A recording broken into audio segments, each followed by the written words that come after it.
Hello everyone, I am very glad that you're joining this story. Subscribe, like and comment. Enjoy the story, smile more often. She sent the message while I was hooked up to poison. That's what chemo is, poison with a purpose. But her message? Just poison. No purpose. No thought. Just pure, venomous bile from someone who'd run out of excuses for being a selfish, cold-hearted brat. I was halfway through the third round of chemo when my phone buzzed, weakly, like even it was too tired to deal with bullshit that day. I remember looking at it, my hand shaky from the 4 drip, and seeing her name on the screen, Rachel. No emojis, no warning, just a gray text bubble that punched harder than the medicine dripping into my veins. Stop milking it. We all have problems. I swear, the beeping of the monitor skipped for a second. Maybe I imagined it. Maybe my heart really did stumble from the shock, or maybe it was just the final crack in a dam that had been holding back too much for too long. I didn't answer. What the hell was there to say to that? I didn't scream. I didn't cry. I didn't even roll my eyes. I just stared at the screen, blinked slowly, and felt something cold settle deep inside me. It wasn't sadness. Sadness I could have handled. It wasn't even rage. It was the final snapping of a string that had been stretched since childhood. You know that kind of quiet where your brain just stops? That deep, eerie calm that only comes after you finally accept someone you love doesn't love you back or never really did. That was it. I looked around the room. The beige walls, the chair that squeaked when I shifted, the cheap motivational poster that read, "Every day is a gift," taped crooked, like even the wall gave up. The nurse had just left to grab something. I was alone. Just me, the sound of death being delayed, and that damn message. We all have problems. I wanted to laugh. This wasn't a breakup, it wasn't a parking ticket, it wasn't getting passed over for a promotion. I had cancer. Stage 3. Maybe stage 4, depending on how the scans looked next week. But to her, I was milking it. Like cancer was some Instagram trend, and I was just hopping on for likes. It's not like Rachel had ever been the warm and fuzzy type. She was the older sister by 4 years, and she let me know it every single day growing up. Our mom used to say Rachel was independent, which was her polite way of ignoring how Rachel steamrolled anyone who stood in her way. Me included. But I'd always made excuses. She had a rough patch after her divorce. She was under pressure at work. She didn't mean it like that. I built a damn museum of excuses for Rachel. But that text? That was the last wing. After that, the whole thing came crashing down. I pulled out my laptop. The chemo drip was slow, and I had hours to kill. I logged into my legal documents folder. Yeah, I already had one. I'm that person. Organized, practical, slightly paranoid, and always prepared for the worst. The will was there, last updated 2 years ago, still naming Rachel as my sole beneficiary. At the time, it had felt right. I didn't have kids. No partner. No pets even. Just her. Blood of my blood, right? But right then, I realized something bone deep and brutal. Just because someone shares your DNA doesn't mean they share your heart. Or deserve a damn cent from you when you die. I opened the document, stared at her name, and something inside me shifted. Not a scream. Not a storm. Just the quiet flipping of a switch. I started typing. In the event of my death, I wished to remove Rachel Emerson as beneficiary, and just like that, she was gone. Deleted with a few keystrokes, as easy as she deleted me with a text message. And the best part? I didn't feel guilty. Not one drop. Because in that moment, I realized something I should have known years ago. Rachel never deserved the soft parts of me. The parts that forgave too easily, hoped too often, and waited too long. She wasn't the sister who sat with me during my biopsy. She wasn't the sister who drove me home when I could barely walk. Hell, she didn't even call after the diagnosis. She texted. Like I was a minor inconvenience. Like I was just some whiny detour in her perfectly curated life. There was a time, years ago, when she stood up for me against a kid who was bullying me at school. I was 8, she was 12, and she told that boy if he ever touched me again, she'd punch his teeth down his throat. I remember thinking back then, my sister's a superhero. Funny how one moment sticks to you like gum on your shoe, and you keep thinking it means something, even when everything else tells you it doesn't. That one moment had kept me tethered to her all these years. But now I saw it for what it was, a glitch in her character. An accident of kindness that never repeated. 3 hours later, the chemo session ended. I packed up, went home, and slept for 10 hours straight. My phone stayed silent the whole time. Not a follow-up message. Not even a, "How are you?" That was the thing about Rachel. She always dropped her poison and moved on like nothing happened. And I was always the one left cleaning up the mess, bleeding in silence, patching up the wounds she pretended weren't there. Not this time. 3 days later, she showed up screaming at the hospital. Too late. Way too late. There's a lie we grow up swallowing like cough syrup, too bitter to question, but too familiar to resist, and the lie goes something like this: family is everything, blood is thicker than water, and no matter what happens, the people you share a last name with are supposed to show up when it matters most. That's the myth. That's the nice bedtime version.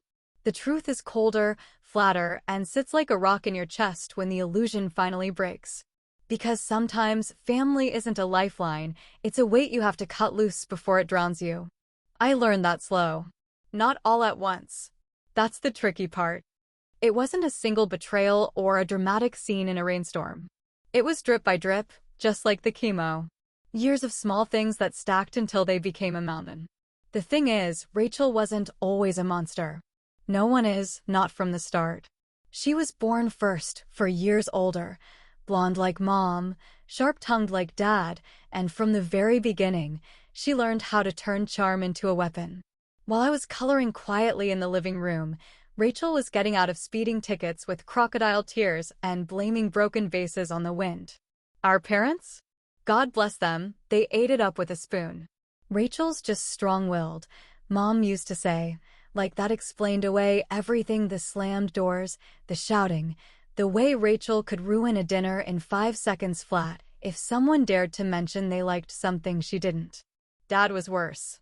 He used to laugh, actually laugh, whenever Rachel snapped at me, saying I needed to toughen up, be more like her. I learned early that being soft got me nowhere in our house, but being cruel, now that got you attention. So I learned to disappear instead. I was the quiet one, the resilient one, the shadow in the corner who never needed anything because needing meant depending, and depending on Rachel was like trying to hug a buzzsaw. Still, I hoped. Even into adulthood. Even when it became clear Rachel wasn't going to be the kind of sister who sent birthday cards on time or remembered anniversaries. I told myself she was busy, overwhelmed, divorced, sad, angry. I made excuses the way kids make up stories about monsters under the bed, because the truth is worse when the monster turns out to be someone who shares your childhood memories. When I got the diagnosis, I didn't cry. I didn't scream. I went quiet. I remember the doctor looking at me like he expected some kind of reaction, some emotional unraveling, but I just sat there and nodded. Stage 3, maybe worse. Surgery, chemo, the whole damn battle plan. I went home, stared at the ceiling, and the first thought I had wasn't about dying. It was about Rachel. She'll come around, I whispered to nobody. She'll come around. Spoiler alert, she didn't. A week passed. Then another. No call. No visit. Just a birthday card that arrived 2 weeks late, with a cheap flower on the front and no return address. Inside it said, hang in there. No signature. No love. Just that. Like a post-it note stuck to a casket. It was that moment, reading that card, when something in me started to turn. Not anger, not yet. Just disappointment so deep it felt like it might never leave my bones. But then came the text during chemo, and that was the hammer. That was the moment all the history between us, all the excuses I'd clung to like a damn security blanket, just disintegrated. Stop milking it. We all have problems.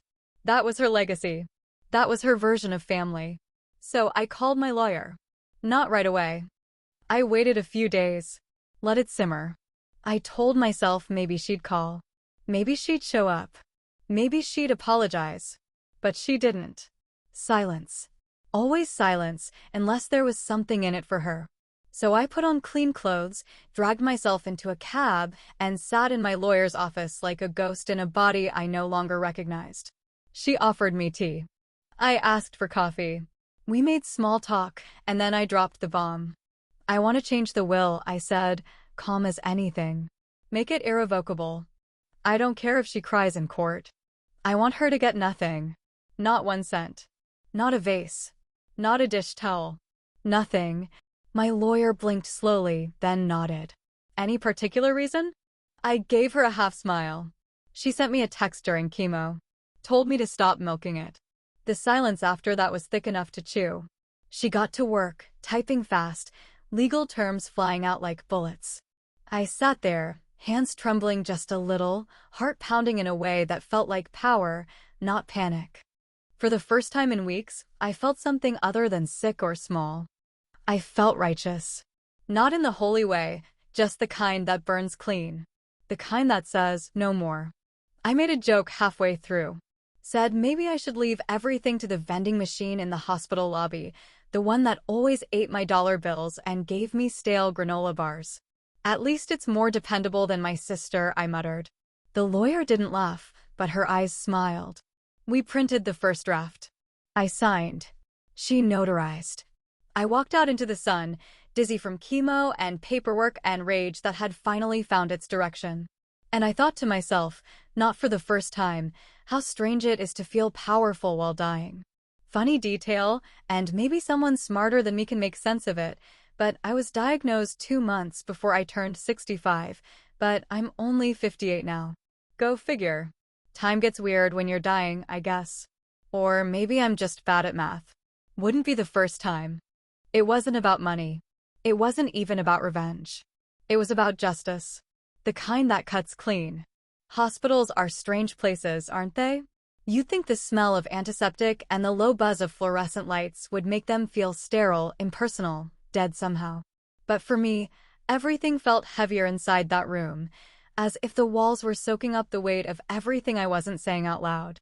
By the time I got back for my next round of chemo, I was running a low-grade fever that wouldn't quit, and the nurse on rotation, a woman named Gina with tired eyes and a voice that sounded like old paper, kept telling me not to worry, that it was normal. That bodies like mine just ran hot after enough poison. But I could feel something shifting beneath the skin, like the illness had started whispering to parts of me that hadn't given up yet. Then Sarah walked in, and the whole damn room changed. She didn't knock. She never knocked, just pushed the door open like she owned the place, clipboard under one arm. Her short black curls tied up with one of those old bandanas that made her look like Rosie the Riveter if Rosie had grown up in the suburbs and smoked clove cigarettes through high school. She looked at me the same way she always did, like I was a project that refused to be finished. "You look like shit," she said, grinning. "But I guess that's the point, huh?" I smiled, or tried to. Nice to see bedside manners still aren't your thing. Sarah and I went to high school together, which in any other timeline would have made this awkward, but somehow it just worked. Back then, we hadn't been close. She was one of those smart girls who dressed like she didn't care what anyone thought and actually meant it. I was quieter, kept to myself, had a thing for books and avoiding the cafeteria.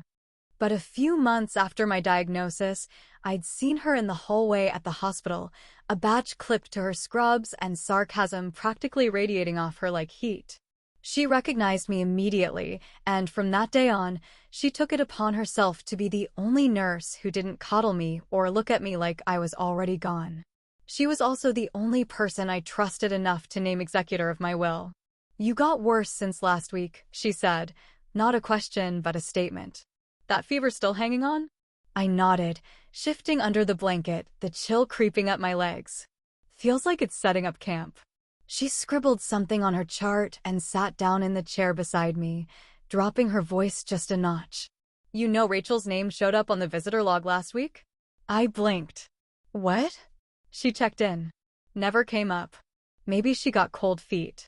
Maybe she saw your name on the chart and remembered she left the oven on at home. Who knows?" For a second, I felt something, not hope, not exactly, more like the ghost of it. Had she come to apologize? Had she thought about facing me and then backed out?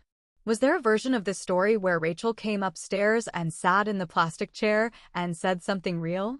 I reached into the drawer beside the bed and pulled out the envelope I'd been keeping for weeks now. I handed it to Sarah. It was thin, sealed, unassuming. Nothing about it looked important, but everything inside it mattered.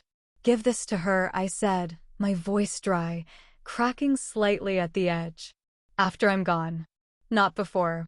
Not even if she begs." Sarah took it without asking questions. That's what I liked about her. She didn't try to poke the bruise unless you asked her to. She slipped it into her pocket, gave me a look that was equal parts respect and pity, and changed the subject like a professional. We talked about a patient down the hall who thought the four-pole was his long-lost cousin. We joked about how Tim, my ex-husband, still brought me lemon drops like I was 8 years old and not a cancer-ridden adult with a dry mouth and zero taste buds. Speak of the devil, Tim showed up later that afternoon, carrying a greasy bag of takeout and one of those soft drink cups the size of a human head. He smelled like motor oil and aftershave and still wore that denim jacket he'd had since we were married. We'd split 10 years ago, not because we hated each other, just because we got tired in different ways. But somehow, through all the silence and signatures, we'd found our way back to something resembling friendship. He didn't talk much, but he showed up every week. That counted for more than all the empty words in Rachel's dictionary. He handed me the drink, sat down without asking, and glanced over at Sarah's retreating figure in the hallway. "She's still bossing everyone around?" "Yeah," I said, sipping through the straw. "I made her my executor." He raised an eyebrow, then nodded. "Smart." There was something comforting about the quiet between us. Like we didn't need to fill it with stories or explanations. He didn't ask about Rachel, and I didn't bring her up. But the envelope in Sarah's pocket burned in the back of my mind, a secret waiting for its curtain call. Later, after Tim left and the room dimmed into that strange hospital twilight, not quite day, not quite night, I lay there thinking about what I'd written in that letter. About all the things I wanted to say out loud but couldn't, because Rachel never gave me the chance.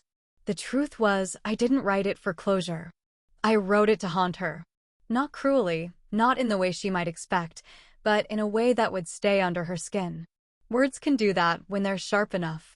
And I kept thinking, as the machines beeped softly beside me, how cancer doesn't just kill cells, it kills illusions.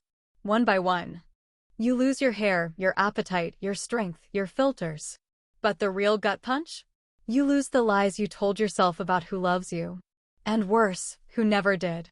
Hospitals are usually quiet in that eerie, stretched out kind of way, where even the squeak of a nurse's shoes sounds like it's echoing through a cave. But the day Rachel came through those double doors, the whole damn floor shook.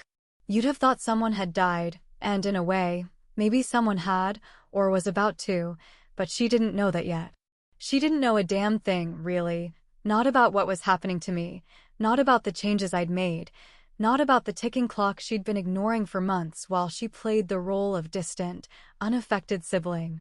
When she came in, she wasn't crying out of grief. She was screaming out of panic, the kind that comes from realizing you're losing control over something you thought would always be yours.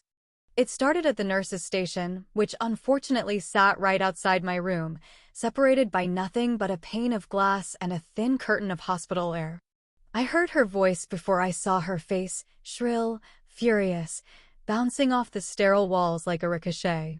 "Why the hell didn't anyone call me?" she was demanding, slapping her palm on the desk hard enough to rattle a clipboard. "Why didn't someone tell me she was this bad?"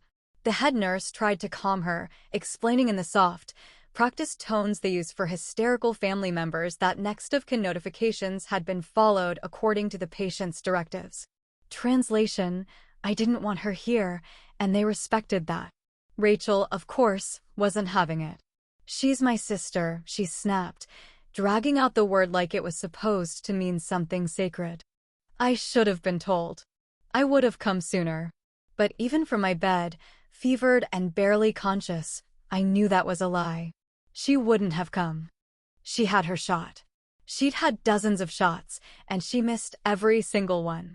Rachel only showed up when there was something to lose, something she felt entitled to control, narrative, or inheritance. And this time, she could smell it slipping through her fingers. I turned my head toward the window, eyes half-lidded, heart thudding like wet fabric in my chest.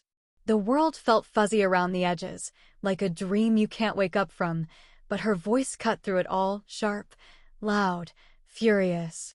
When she finally stepped into my room, she looked around like she'd just walked into a crime scene. Her lipstick was smeared, and her hair looked like she'd pulled it into a bun in the car, mid-scream.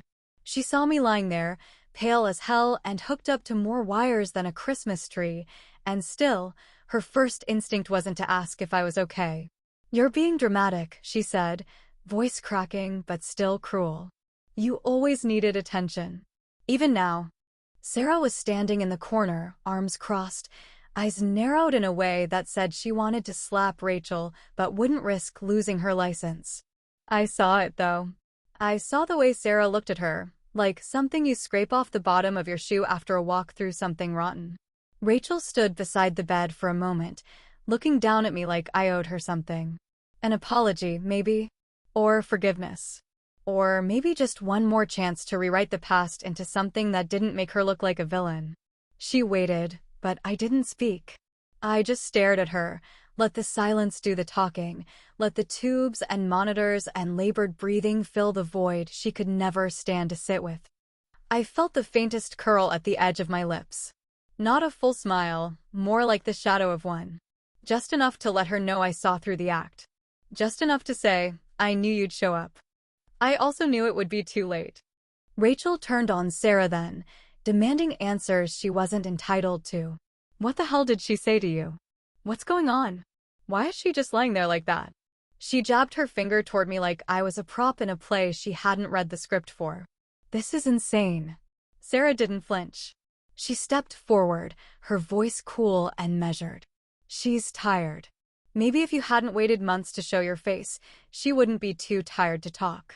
Rachel's eyes flared. "You don't get to tell me how to be a sister." "You're right," Sarah said, not missing a beat. "You already made that decision on your own." That one landed. Rachel backed up half a step, eyes darting between us like she was trying to find someone, anyone, who might take her side. But there was no one left.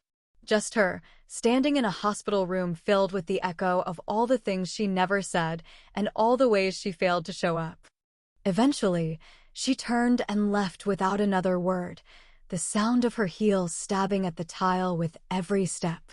After the door slammed shut behind her, Sarah walked over, adjusted the blanket that had slipped off my shoulder, and whispered, "She's a goddamn piece of work." I coughed, tried to smile again, and rasped, "She'll read the letter. She won't like it." Sarah chuckled low, bitter and warm all at once. "No, I don't suppose she will." We didn't say anything after that. There was no need. The room felt still again, but not in the peaceful way, more like the eye of a storm after it's torn through a house and left everything hanging by a thread. I closed my eyes, not because I was tired, though I was, but because I didn't want to see the ceiling anymore. I didn't want to see the empty chair where she could have sat. I didn't want to see the ghosts of what could have been if she'd just tried. I didn't need to say goodbye. Some people don't deserve a goodbye. Some people deserve silence. The kind that stretches out like a hallway with no end. The kind that says more than words ever could. There wasn't some dramatic final breath or whispered farewell, no poetic last look out the window or fading heartbeat timed perfectly with sunrise. The end came like most real ends do, quietly, in the dark, with a tired exhale that sounded more like surrender than anything else. It was the kind of passing that made the machines hesitate before catching on, the kind that nurses nod silently over because they've seen it 100 times and will see it 100 more. Sometime just before dawn, I slipped out of the world I'd been clinging to and into whatever comes next. But don't let the calm fool you. I'd already done what needed to be done. By the time Rachel got the call, I was already cold. Sarah made sure of that, not out of cruelty, but out of justice. She knew what I wanted, what I'd asked her for in those hushed conversations when the room still smelled like antiseptic and quiet fury. There would be no rush of family into the room, no dramatic scene of sisterly tears or sudden redemption at my bedside. There would be no performance. That was the point. My death wasn't a stage, and I refused to let Rachel make it one.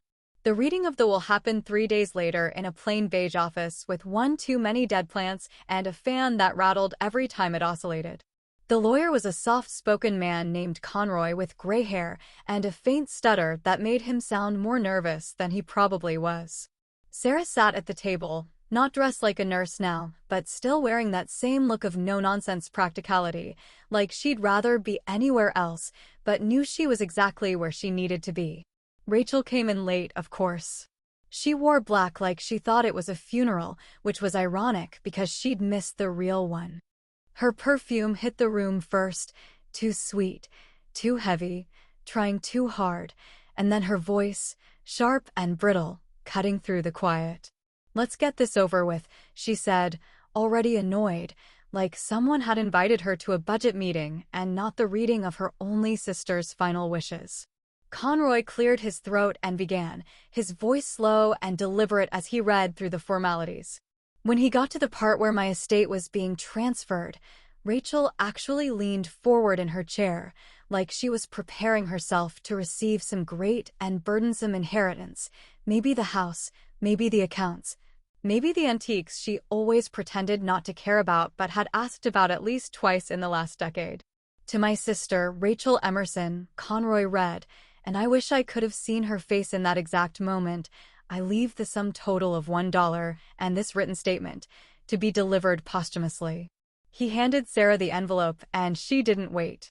She slid it across the table to Rachel, who opened it with hands that were too sure of themselves, not yet clued into the fact that the foundation of her certainty was about to crack in half.